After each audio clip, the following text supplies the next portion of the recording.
Hi guys! Today I'm going to paint this sweet little girl. I always like to begin with a loose draft on the canvas panel. For this one, I used a soft brown pastel pencil to sketch the portrait. It helps me set the proportions and get a feel for the character before I even touch the paint. Next, I start building the basic layers. My goal for this painting is to create a warm, golden atmosphere, so I chose a light, warm yellow for the background. It immediately sets the mood and gives me a base to build on. From there, I move on to the girl's face and hair. At this stage, I'm not too focused on precision or fine details. Instead, I'm just laying down the foundation, blocking in the colors, shaping the features, and giving the painting its first basic statement. Once I had the skin tones in place, I turned to her dress and the flower she's holding. Naturally, I used different shades of yellow to keep everything in harmony. Then I went back to her face to add the eyes and lips. But honestly, after a while, I realized I didn't like how the eyes looked.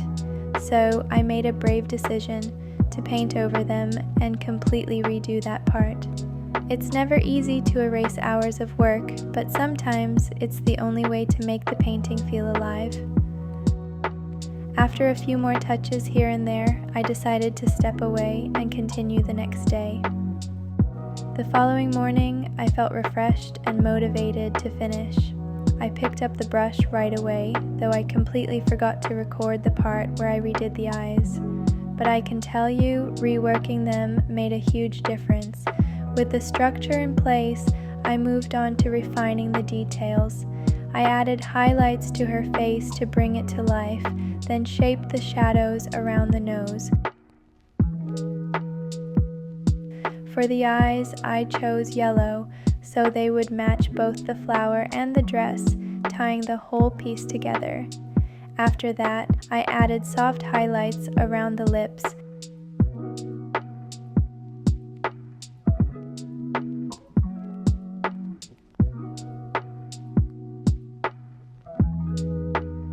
Gave more definition to the hair with brighter strokes.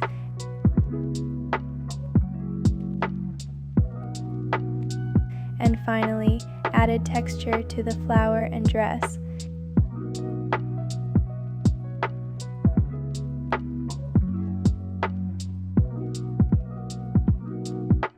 In the last stage, I circled back to the face, fine-tuning the reflections and making sure everything felt balanced.